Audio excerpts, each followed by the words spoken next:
ସତ୍ୟକ୍ରୀଡ଼ା ପକ୍ଷରୁ ଆପଣଙ୍କୁ ସ୍ୱାଗତ। ପଦ୍ମାବତୀ ଏମ୍ୟୁଜମେଣ୍ଟ ପାର୍କ ଠାରେ ଜିଲ୍ଲା ପ୍ରଶାସନ ପକ୍ଷରୁ ପଖାଳ ଦିବସ ପାଳିତ ହୋଇଯାଇଛି। ଜିଲ୍ଲା ପର୍ଯ୍ୟଟନ ଅଧିକାରୀ ଶ୍ରୀଯୁକ୍ତ ବିଶ୍ୱଜିତ ବେହେରାଙ୍କ ପ୍ରତ୍ୟକ୍ଷ ତତ୍ତ୍ୱାବଧାନରେ ପଖାଳ ଦିବସକୁ ପାଳନ କରାଯାଇଛି। ଉପସ୍ଥିତ ଥିବା ସମସ୍ତ ଜିଲ୍ଲା ପ୍ରଶାସନର ଅଧିକାରୀମାନେ ପଖାଳ ଖାଇଥିଲେ। ଏଠାରେ ବାଲେଶ୍ୱର ଜିଲ୍ଲାପାଳ ଶ୍ରୀଯୁକ୍ତ ସୂର୍ଯ୍ୟବଂଶୀ ମୟୂର ବିକାଶ, ଜିଲ୍ଲା ପରିଷଦ ଅଧ୍ୟକ୍ଷ ଶ୍ରୀଯୁକ୍ତ ନାରାୟଣ ପ୍ରଧାନ, ଅତିରିକ୍ତ ଜିଲ୍ଲାପାଳ ଶ୍ରୀଯୁକ୍ତ ସୁଧାକର ନାୟକ, ବାଲେଶ୍ୱର ଉପଜିଲ୍ଲାପାଳ ଶ୍ରୀଯୁକ୍ତ ସି ମାଲବ୍ୟ, ମୁଖ୍ୟ କାର୍ଯ୍ୟନିର୍ବାହୀ ଅଧିକାରୀ ଜିଲ୍ଲା ପରିଷଦ ଶ୍ରୀଯୁକ୍ତ ସଞ୍ଜୟ କୁମାର ରାଉତଙ୍କ ସମେତ ଅନେକ ଜିଲ୍ଲା ପ୍ରଶାସନିକ ଅଧିକାରୀମାନେ ଯୋଗଦେଇ ପଖାଳ ଖାଇବାର ମଜା ନେଇଥିଲେ।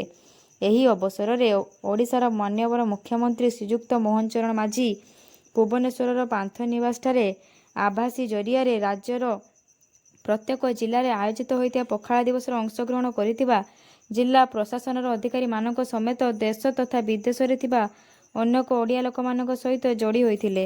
ସେ ସମସ୍ତ ଓଡ଼ିଶାବାସୀ ଓ ବିଶ୍ୱର କୋଣ ଅନୁକୋଣରେ ରହୁଥିବା ଓଡ଼ିଆ ଭାଇ ଭଉଣୀମାନଙ୍କୁ ଅନେକ ଅନେକ ଶୁଭେଚ୍ଛା ଓ ଶୁଭକାମନା ଦେଇଥିଲେ। ଧନ୍ୟବାଦ।